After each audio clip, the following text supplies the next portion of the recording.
So you decide to share a story, and after it's over, your friend turns to you and says, "Oh, that's nothing. I got one even better. This one time," and there they go. You've just been one-upped. What do you do in that situation, and how should you handle it? That's what we're going to be talking about on today's episode. Welcome to the Jefferson Fisher podcast, where I'm on a mission to make your next conversation the one that changes everything. If you enjoy learning tools to improve your communication, I'm going to ask you to please follow this podcast, and if you would, leave a review. If you have any topic suggestions, just throw them in the comments. I also want to let you know that my new book, The Next Conversation, is officially out for pre-order, and there in the show notes you will find the links. Now, in case you aren't familiar with the term, you're certainly familiar with what it feels like. One-upping is where you say something and somebody else has to make what they say sound bigger, better, and more impressive. To where if you were to tell me, "Hey, I just ran a 5K," I go, "Oh, that's awesome. Last year when I was running this marathon, I had," or if you say, "Hey, I just got a promotion," I go, "Oh, that's wonderful. I remember when I got my promotion, they gave me this really great corner suite." It's always having to make yourself feel like you are the superior person, the bigger, the better. Everything to where it shifts focus away from the original speaker to funnel it back towards ourselves. And that's what happens. It happens to us. It happens to other people. It's a very natural thing to do. So I don't want you to feel like it's only one person does this. We all do it without thinking of it. It can be little, it can be big, but one-upping eventually is just corrosive to relationships because it doesn't open a dialogue for us to be proud of one another. And what it does is it dismisses other people. It puts them on an overcast to always overshadow what they're doing. So we're really going to be careful about it, talk about how to stop it when it's happening to you, what to do, and more importantly, to make sure we don't do it ourselves. Number one, the first time that somebody one-ups you, you're going to let them one-up you, because the truth is they weren't really listening to your story to begin with. They were only thinking of what they wanted to share to one-up you while you were talking. You're going to just let them do it because it's also informing you some really important information, and it's this. This person who's one-upping you may not be someone who you need to continue to share things with. Somebody who's not going to really be all that happy for you. So you're going to just let them do it because you're going to hear in your mind insecurity. That's what it is. Most of the time when we one-up, it's because there is a insecurity that says, "I don't feel like now I'm good enough, and now I need to share something to make me sound better, and that they feel that I'm also important, and that I also have value." It's this kind of competition, like two kids trying to say who has the better art project between them. Like with my two kids, my son and my daughter. My son's a little bit older.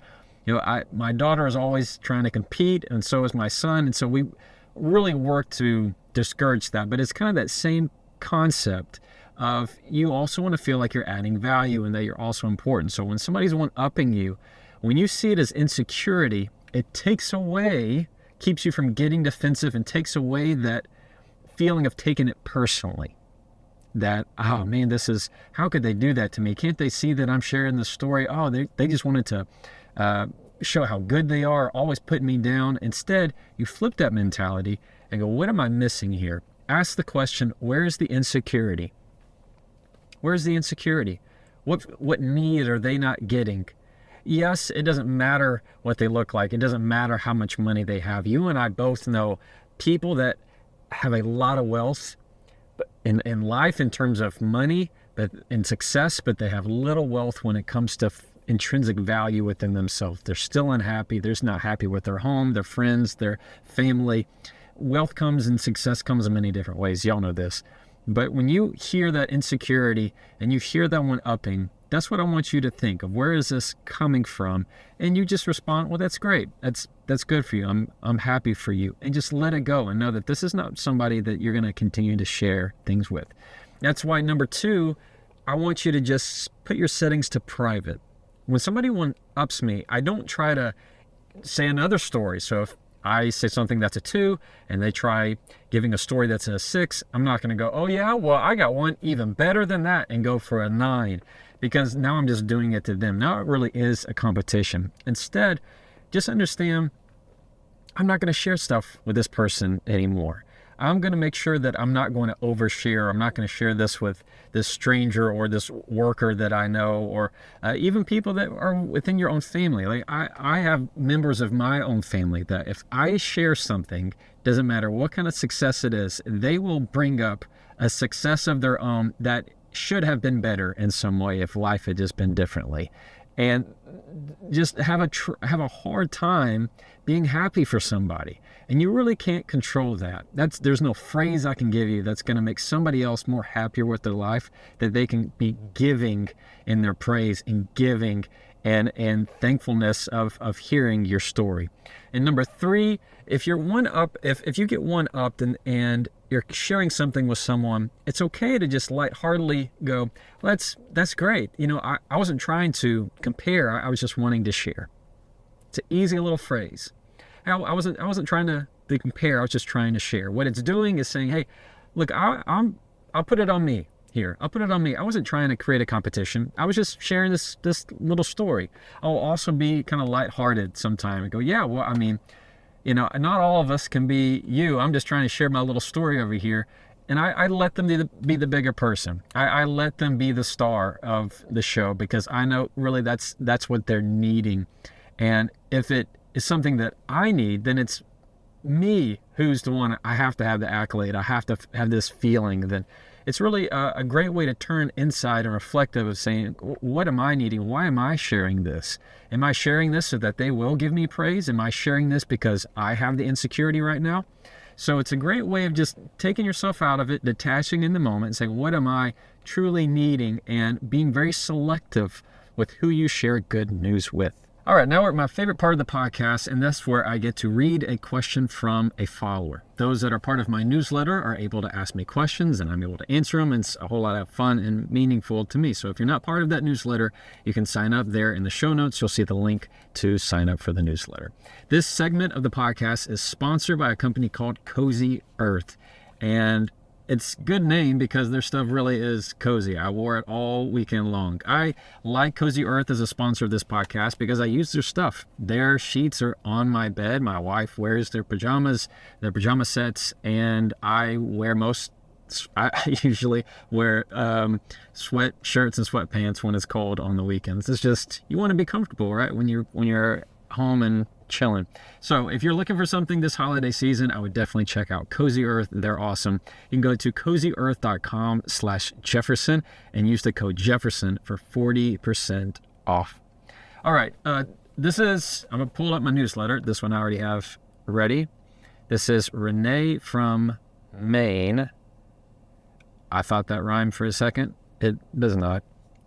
Renee goes, Jefferson, I love your stuff. Thank you so much. That's very sweet, Renee. Thank you. I have a question. I work here in a cubicle setting, and we're very close together. I am somebody who let me rephrase that. My friend who I work with has said I am a one-upper. I really try not to be, but do you have any recommendations or tips for making sure that I am not the one-upping my friend? I'm really trying not to do that. I also think it's kind of oversharing, but I have a problem with that. Any suggestions would help. Renee, I got you. You're not the only one who does that, because it's very natural. It's very, very natural to want to share and explain things with. You have to remember, all of these tips are contextual, meaning if I'm with one of my best friends, we don't care about one-upping because he knows that I love him and he loves me. We're proud for each other, and it's never a competition.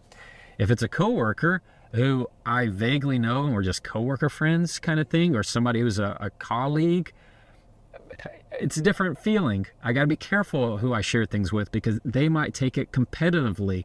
And also sometimes it's just cultural.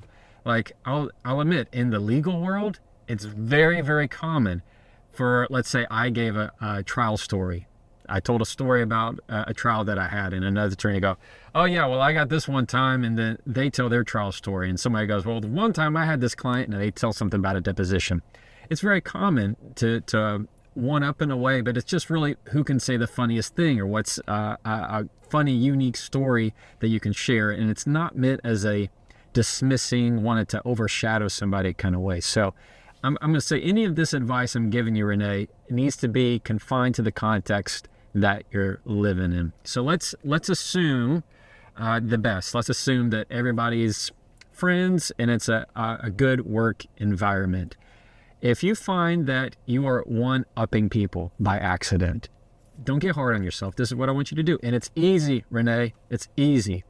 When somebody's sharing a story with you, rather than immediately thinking, oh, I need to relate to them, I need to tell a story. Instead of immediately going, okay, as soon as they finish, I need to give mine so they feel like I'm relating with them in a way and connecting with them. That's not the way it sounds. It sounds like you're one-upping them. That's where the pain point is. Instead, Renee, this is so easy. All you need to do is ask one question. Just one question. As soon as they finish their story, ask an easy layup question, such as, what was your favorite part? Simple as that. What was your favorite part? Or can you tell me more? Or what else happened? Something to where you just sound like you are engaged just a little bit. If you just add on a little bit, Renee, the other person is going to immediately like brighten up. Like, oh, you listened. Oh, you hear me. Oh, you're interested. Okay, I'm giving something of value. You do find it funny. You do find it worthwhile. For them to just give a little bit more. My favorite is, what was your favorite part? Because when you do that, it gets them to replay back in their mind and share something, maybe an insight that they didn't think of. And they're going to go, oh, I really appreciate that question. I mean, if you've seen when celebrities get interviewed, right? When they get that interview question from someone that they weren't expecting, what do they go? Oh, that's such a great question. Oh, wonderful. I really appreciate that. Nobody ever asked me that. It's because they're really taking an interest in them. So it's as easy as that, Renee. When somebody's giving a story, instead of immediately sharing your own, just give one little question, like, what was your favorite part? And watch them just light up. And then they're going to be much more receptive to you sharing yours. Or you can even ask, do you mind if I share one? Do you mind if I share something? I had a similar story. And they're going, yeah. And then once you get their buy-in and they've given you the green flag to start, I hope it's a green flag. I don't know what they start in races. Once they say 3, 2, 1, go, then you'll be able to share your story, and then they'll be interested and it doesn't feel like a clash. So you're not doing anything wrong, Renee. It's very common. It happens all the time. It just depends who you're talking to, what the situation is, what the environment's like, but you'll make it all go away. Is all you have to do is just ask one little question after it, and that's going to make you connect with them on a level that feels much more comfortable for them to listen to your side of the fence and hear your story. And I think it's going to be much better for you. And that way you don't feel like you're trying to compete and over-explain or overshare. It's going to be something that'll work out much better for you. Okay, thank you for listening to the Jefferson Fisher podcast. If you enjoyed today's episode, I'm going to ask you to follow this podcast. And if you would, please leave a review or give a star or a thumbs up or a like or whatever it is on the platform you're listening to, because it really, really makes a difference for me.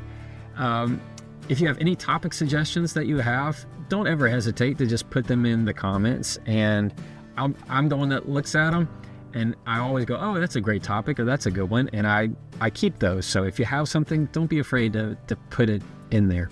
Today we learned all about what do you do when somebody's trying to one-up you. Biggest takeaway is that we're not going to take it personally. We're going to see the insecurity in the other person. And we might say something like, hey, I wasn't trying to compare. I just wanted to share what we had. You're going to find that's going to smooth most things. And to keep yourself from one-upping somebody, even unintentionally, all you need to do is ask one little question at the end, and they're going to feel like you're engaging, and it's going to break away for a much better conversation between the two of you. As always, you can try that and follow me.